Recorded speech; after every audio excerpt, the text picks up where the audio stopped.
விஜய்னா இன்னைக்கு சிஎம்மா பதவியேற்று நமக்கு எல்லாருக்கும் சிஎம் ஆக போறாரு அப்படின்னு நம்ம நினைச்சிட்டு இருந்தோம் நேரு ஸ்டேடியத்துல. ஆனா இன்னும் ஆளுநர் மாளிகைக்கு அலைஞ்சுக்கிட்டே தான் இருக்காரு. நேத்தும் அலையிறாரு, இன்னைக்கும் அலையிறாரு. இன்னும் சரியான ஒரு ஒரு கிரிப்பான ஓகே வாங்க வந்து ஆட்சி அமைங்க அப்படின்னு ஆளுநர் ஒன்றும் கூப்பிடல விஜய. ஸோ நேத்துல இருந்து என்னென்ன விஷயங்கள்லாம் நடந்தது அப்படின்னு தான் நம்ம பார்க்க போறோம். அண்ணனே பெரும்பான்மை நிரூபிக்கிறதுக்கு தவிச்சிட்டு இருக்கிறப்ப இங்க என்ன நரேட்டிவ் ஓடிட்டு இருக்கு அப்படின்னா, இதுக்கு பின்னாடி திமுக சதி இருக்கு, இதுக்கு முன்னாடி ஏடிஎம்கே சதி இருக்கு, என்னென்னமோ பேசிட்டு இருக்காங்க. ஆனா நிஜமா இங்க என்ன நடக்குது அப்படின்னு அவங்களுக்கு புரியுதா புரியலையா? ஐ மீன் இந்த டிவிகேஎன்ஸுக்கும் இல்ல அவங்களுக்கு சப்போர்ட் பண்றவங்களுக்கும் அது புரியுதா புரியலான்னு தெரியல. தேர்தலுக்கு முன்னாடியும் தான் எல்லாத்துக்கும் திமுக தான் காரணம், திமுக தான் காரணம் அப்படின்னு சொல்லிட்டு இருந்த ஒரு வாய் இன்னும் திமுக காரணம் இல்ல மற்ற கட்சிகள்லாம் பொறாமல பண்றாங்க. விஜய் அண்ணா மேல பொறாம, விஜயனோட பவர் தெரியல, எப்படி வருவார் பாருங்க அப்படின்லாம் இன்னும் இப்படிதான் பேசிட்டு இருக்காங்க. ஆனா நிஜமா ஒரு விஷயம் இங்க யார பிளேம் பண்ணணும், அதை சொல்றதுக்கு கூட அந்த வாய் வரமாட்டேங்குதான்னு தெரியல. விஜயண்ணா மாதிரியே அதாவது அவங்க செட் பண்ண வச்ச நெரேட்டிவே இன்னும் இவங்க ஃபாலோ பண்ணிட்டு இருக்காங்க அப்படின்னு தான் நம்ம சொல்லணும். ஐ மீன் இந்த டிவிகேஎன்ஸ் சோஷியல் மீடியா பிரசன்ஸ் இந்த நெரேட்டிவ் செட் பண்ற ஐடிவிங்க இதுவும் அப்படிதான் செயல்பட்டு இருக்கு. நேத்து விஜய் ஆளுநரை சந்திச்சு என்ன பதவி ஏற்றுக்கிறதுக்கு அலைங்க அப்படின்னு சொல்றாரு. அப்ப சொல்றப்ப அவர் என்ன குறிப்பிடுறாரு ஆளுநர் சொல்றாரு அப்படின்னா 35% பெரும்பான்மை மக்களோட ஆதரவு எனக்கு இருக்கு அப்படின்னு தான் சொல்றாரே தவிர 118 அப்படிங்கிற நம்பர் எழுத்து வடிவில் இருக்கா அப்படின்னு கேட்டா இல்ல அப்படிங்கிறாரு. அதனால அவர் பதவி ஏற்றுக்கிறதுக்கு இப்ப அழைக்க முடியாது அப்படின்னு ஆளுநர் அந்த டிசிஷன் எடுக்கிறாரு. சட்டப்படி கம்யூனிஸ்ட் கட்சிகளும் விசிகே திருமாவளவன் அவர்களும் என்ன சொல்றாங்க அப்படின்னா, நீங்க ஆளுநர் கேட்கறதுக்கு என்ன ரைட்ஸ் இருக்கு, சட்டப்படி அதை நீங்க பண்ண முடியாது அப்படின்னு அவங்க குரல் எழுப்புறாங்க. ஆளுநர் விஜய் ஆட்சி அமைக்க அழைக்கணும் அப்படின்னும் இதை சட்டமன்றத்துல விஜய் ஃப்ளோர் டெஸ்ட் மூலமா ப்ரூவ் பண்ணுவார் அப்படின்னும் சொல்றாங்க அவங்க. குறிப்பா திருமாவளவன் அவர்கள் இதுக்கு பின்னாடி பிஜேபி தான் இருக்கு அப்படின்னும், நீங்க ஆட்சி அமைக்க விஜய் அலைங்க அப்படின்னும் அவர் சட்டமன்றத்துல ப்ரூவ் பண்ணட்டும் அப்படின்னும் சொல்றாரு. திமுக கட்சியில இருக்கிற சிபிஐ சிபிஎம் விசிகே கட்சிகள்லாம் என்ன நினைக்குது அப்படின்னா, விஜய் அவர்கள் பதவி ஏத்துட்டு சட்டமன்றத்துல வரட்டும், அங்க ஒரு ஆதரவு அவங்க கொடுக்கலான்னு கூட நினைக்கலாம். அந்த ஃப்ளோர் டெஸ்ட் அப்ப அங்க அவங்க ஆதரவு கொடுக்கலான்னு கூட அவங்க நினைச்சிருக்கலாம். காங்கிரஸ் மாதிரி இல்லாம ஒரு அரசியல் மாண்போட ஒரு கூட்டணி தர்மத்தோட செயல்படலான்ட்டு விசிகேவும் சிபிஐ சிபிஎம் கட்சிகளும் முடிவெடுத்திருக்கலாம். ஸோ அதுதான் சரியான ஒரு விஷயமும் கூட. இங்க முதுகுல குத்துன காங்கிரஸை விட கொள்கைக்காக இன்னும் விசிகேவும் சிபிஐ சிபிஎம் நிக்குது அப்படிங்கிறத நம்ம பாக்குறோம். இன்னைக்கு 2வது தடவை டிவிகே சார்பா ஆளுநர் போய் சந்திச்சதுக்கு அப்புறம் ஆட்சியமைக்க கூப்பிடுறதா ஒரு தகவல் இப்ப பரவிட்டு இருக்கு. இன்கேஸ் எனி அப்டேட் இருந்துச்சுன்னா நாங்க ஸ்கிரீன்ல போட்டுறோம்.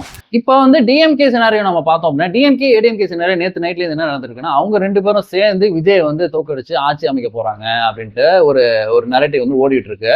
இதை யார் பரப்புறதுன்னு நம்ம பார்த்தோம் அப்படின்னா ஆப்வியஸ்லி தெரியும் உங்களுக்கு இதை யார் பரப்புறா அப்படின்ட்டு. ஏடிஎம்கே என்ன சொல்லுதுன்னா, இதை நடிகர் சைட்ல இருந்து அவங்க பரப்புறாங்க. ஏடிஎம்கே ஐடிவிங்ல இருந்து அபிஷியலா ஒரு ட்வீட் போட்டிருக்காங்க. ஆனா டிஎம்கே என்ன சொல்லுது அப்படின்னா, இதை பிஜேபி தான் செஞ்சுட்டு இருக்கு, அப்படி ஒரு அப்படி ஒரு எண்ணமே எங்களுக்கு இல்லை, நாங்க ஒரு எதிர்கட்சியா நாங்க செயல்பட போறோம், அதுல இருந்து மாற்ற கருத்தும் இல்லை அப்படின்ட்டு டிஎம்கே சைட்ல இருந்து சொல்றாங்க. அது மட்டும் இல்லாம விஜய்க்கு கொடுத்த சிஎம் கான்வாயையும் போலீஸ் ப்ரொடெக்ஷனையும் திரும்ப பெற்றிருக்காங்க. ஸோ இதனால நம்ம என்ன நினைப்போம், ஒரு டிஎம்கே கூட்டணி சேர்ந்து விஜய் தோக்கடிக்க பாக்குதா அப்படிலாம் ஒரு நரேட்டிவ் பயங்கரமா பரவ ஆரம்பிச்சு. இது எல்லாத்துக்கும் முற்றுப்புள்ளி வைக்கிற மாதிரி திமுக தலைவர் மு.க. ஸ்டாலின் அவர்கள் ஒரு ஆங்கில இதழுக்கு ஒரு பேட்டி கொடுத்திருக்காரு. அது என்ன சொல்றாரு அப்படின்னா, தாவேக அரசு ஆட்சி அமைக்கட்டும், அவங்களோட ஆட்சி எப்படி இருக்குன்னு அடுத்த 6 மாசம் நாங்க உன்னிப்பா கவனிப்போம்.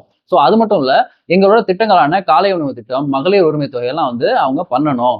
ஆனா 2500 ரூபா கொடுக்க முடியுமான்னு தெரியல, அட்லீஸ்ட் நாங்க கொடுத்த 1000 அவங்க கண்டினியூ பண்ணணும் அப்படின்னு சொல்லியிருக்காரு. ஸோ இதுல ஒரு இருக்கு இருந்தாலும் ஒரு 6 மாசம் நாங்க பார்ப்போம் அப்படிங்கிறது என்ன இருக்கு அப்படின்னா, ஈவன் தோ இவங்களே இந்த திமுக கூட்டணியில இருக்க விசிகே சிபிஐ சிபிஎம் சட்டமன்றத்துல தாவேக்காக்கு ஆதரவு கொடுத்தாலுமே 6 மாசத்துல விஜய் எப்படி பண்றாரு அப்படின்னு பார்த்துட்டு கூட திமுக அவங்கள வாபஸ் பண்ணுங்கன்னு கூட கேட்கலாம். ஸோ என்ன வேணாலும் நடக்கலாம். ஸோ ஒரு நெக்ஸ்ட் 6 மந்த் அப்படிங்கிறது தமிழக அரசியல் இன்னும் ஒரு இன்ட்ரெஸ்டிங்கா இருக்க போகுது. நிறைய விஷயங்கள் நமக்கு கண்டென்ட்டா கிடைக்க போகுது அப்படின்னு தான் நான் நினைக்கிறேன். ஸோ நாம எப்படி இருக்க போது நாம பார்ப்போம். ஏன்னா இந்த மைனாரிட்டி ஆட்சி அப்படிங்கிறது, அதுவும் பார்டர் லைன்ல இருக்கிற ஒரு ஆட்சி அப்படிங்கிறது எப்ப வேணாலும் கவரலாம். ஏன்னா தாவேக்கா தனித்து தான் போட்டிடுச்சு. அதாவது அவங்க ஆதரவு கேட்கறது அப்படிங்கிறது வேற ஒரு கூட்டணி கட்சியில போட்டிட்டு ஜெயிச்ச ஒரு கட்சிக்கிட்ட இருந்து ஆதரவு கேட்டு இதை இவங்க ஆட்சி அமைக்கிறது அப்படிங்கிறது எப்பவுமே ஒரு ரிஸ்க் தான். இங்க பிஜேபி வந்துடக்கூடாது அப்படின்ட்டு நினைக்கிற விசிகே சிபிஐ சிபிஎம் திமுக கட்சி கூட இதை அனுமதிக்கலாம். ஸோ இதை எப்படி போகுது அப்படின்னு பார்த்துட்டு இப்போதைக்கு இதை அனுமதிக்கலாமே தவிர பின்னாடி எப்பவுமே பின்னாட்கள்ல எப்பவுமே தாவேக்காக்கு இது ஒரு ரிஸ்க் இருக்கிற ஒரு ஃபேக்டர் தான். இப்ப ஏடிஎம்கே தான் இதை நம்ம பார்க்க வேண்டிய ஒரு விஷயம். இப்ப ஏடிஎம்கேயோட சினாரியை நம்ம பார்த்தோம் அப்படின்னா, இப்ப அவங்க எல்லாருமே கூவத்தூர் மாதிரி இப்ப புதுச்சேரியில ஒரு ரெசார்ட்ல தங்கியிருக்காங்க. இது வந்து எப்படி நம்ம எடுத்துக்கிறது தெரியல. இது வந்து சிவி சண்முகத்தோட ஆதரவாளர்கள் அங்க போய் இருக்காங்களா, இல்ல வந்து எடப்பாடி வந்து அவர் அங்க தங்க வைக்கிறாரா? ஏன்னா எடப்பாடி வருவாரு, எங்களை வந்து மீட் பண்ணுவாரு, எடப்பாடிக்காக நாங்க குளத்துல கூட குடிப்போம், சரி எங்க குதிக்க சொன்னாலும் குதிப்போம்னு வேற இவங்க பேட்டி கொடுக்குறாங்க. ஸோ இது நிறைய விஷயங்கள் வந்து டெவலப்மெண்ட்ஸ் இருக்கு இதுல. நம்ம பார்க்க வேண்டிய ஒரு விஷயம் அப்படின்னா, இப்ப டிவிகே கூட அப்படியே இவங்க அப்படியே டிஎம்கே வந்து 7/10, அதாவது 10 பேர்ல 7 எம்எல்ஏக்கள் வந்து அப்படியே போய் ஜாயின் பண்ண போறாங்கன்னா, அப்படி ஜாயின் பண்ணாங்கன்னா கிட்டத்தட்ட ஒரு 32 எம்எல்ஏக்கள் போய் ஜாயின் பண்ணாதான் கட்சி தாவல் சட்டமும் அங்க வராது. இல்ல அப்படின்னா அது வெளியில இருந்து ஆதரவு தர போறாங்களா, இல்ல சட்டமன்றத்தில் ஆதரவு தர போறாங்களா, இது எப்படி ஒர்க் அவுட் ஆக போகுது அப்படின்னு வந்து நம்ம பொறுத்திருந்து தான் பார்க்கணும். இப்போதைக்கு ஆளுநர் விஜய் அழைச்சு ஆட்சி அமைக்க சொல்லிட்டாலே அது ஒரு நெக்ஸ்ட் மூவ் தான் ஆக்சுவலா. ஸோ அப்படி ஒன்று நடந்துருச்சு அப்படின்னா அடுத்ததா வந்து என்னென்னலாம் நடக்கும் அப்படின்ட்டு அந்த சுவாரஸ்யம் வந்து ஒன்னொன்னா பிரேக் ஆகும். எப்பவுமே 2016லயும் இந்த மாதிரி ஒரு சினாரியோ வந்து 2016 இல்ல, ஐ திங்க் 2017லயும் ஆஃப்டர் ஜெயலலிதா வந்து இறந்ததுக்கு அப்புறம் வந்து இதே மாதிரி நிறைய சினாரியோஸ் நம்ம பார்த்தோம். அந்த ஒரு வாரம் ஒரு 1 மந்த்தே நமக்கு வந்து ரொம்ப சுவாரஸ்யமா இருந்துச்சு. டிவி முன்னாடி போய் உட்காந்துருவோம், ஐயோ என்ன நடக்குது ஏது நடக்குது அப்படின்ட்டு பாக்குறதுக்கு.